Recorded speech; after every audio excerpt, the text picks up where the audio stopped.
Let's get more on this now. Joining us live from Washington, D.C. is Ivan Elland. He's a senior fellow and director of the Center on Peace and Liberty at the Independent Institute. Okay, good to have you on TRT. So it's been described, less of a punch-up or punch-up, you could say. No knockout blows. But which hopeful for you was better? Did Vance or waltz away with the competition, or was Walz really a fish out of water talking about, well, fish, I understand?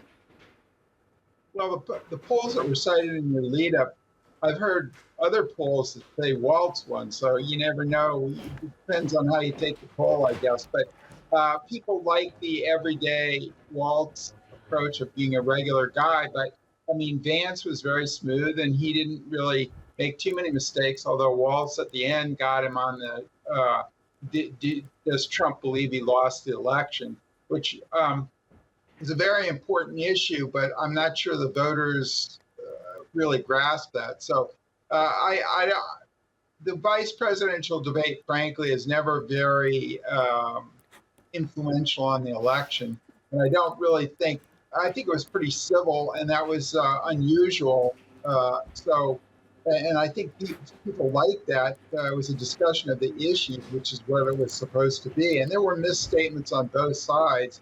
So I really don't think it's going to make much difference in the election overall. Okay, well, one thing, I mean, it may not have been very influential, as you say, these VP debates don't really be, but this debate did also take place at the same time that Iran was launching its ballistic missile strikes on Tel Aviv. So who for you, out of these two VP candidates, gave a better sense of strength or understanding of the complications in the Middle East? Well, that really wasn't a focus of the debate, but it probably should have been a bigger focus on, during the debate. But oftentimes in the U.S., foreign policy issues don't really, even things like this, Israel, which is more noticeable to the public than other issues in foreign policy, even that doesn't usually register. U.S. elections are decided mainly on domestic issue, unless there's a huge crisis that the U.S. is directly in overseas. So I think, the debate, as far as the debate goes, I'm not sure it was a big factor. Well, let's come to those domestic issues then, and let's sort of pick apart these sort of, you could see perhaps sharp policy differences between the two candidates on the ticket. They spoke about immigration, they spoke about jobs, they spoke about abortion. But which candidate would have perhaps fared better with American voters on these domestic issues, in your opinion? Well, the domestic issues seem to go with the Democrats as far as abortion and that sort of thing. Now, immigration, I think Trump might have an advantage there. Because people are concerned that too many people are coming into the country. And Vance tried to make everything about immigration, housing, et cetera. And there is some effect on housing. I don't think it's that major of an effect, but certainly Vance tried to hit the immigration issue because it's a strength for Trump. And of course, Walz tried to hit the abortion issue because that's very concerning to a big demographic, and the key voting bloc are suburban women, whether they go for Trump or Walz. They're a swing group, and I think that they're very concerned about the abortion issue. So Walz was trying to say, hey, remember that. Right, and just the last question then. I mean, you said that these VP debates aren't very influential.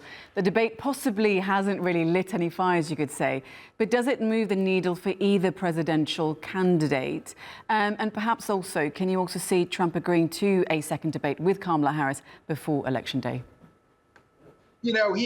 Trump, to your second question first, I think Trump could change his mind, especially if he's not if he's perceiving that he needs that to even up the score. But he got shellacked the first debate, so he's reluctant to do it unless he really needs to.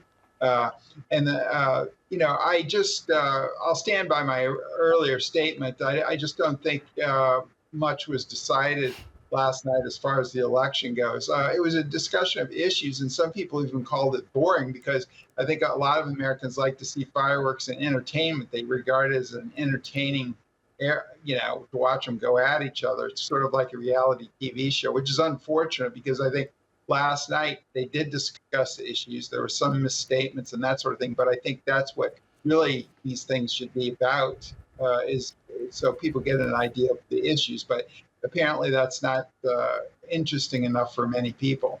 Okay, well, it seems to have been a nice, civil, cordial chat that really didn't move the needle for you. Ivan, Ellen, thank you so much for your analysis on TRT. Thank you.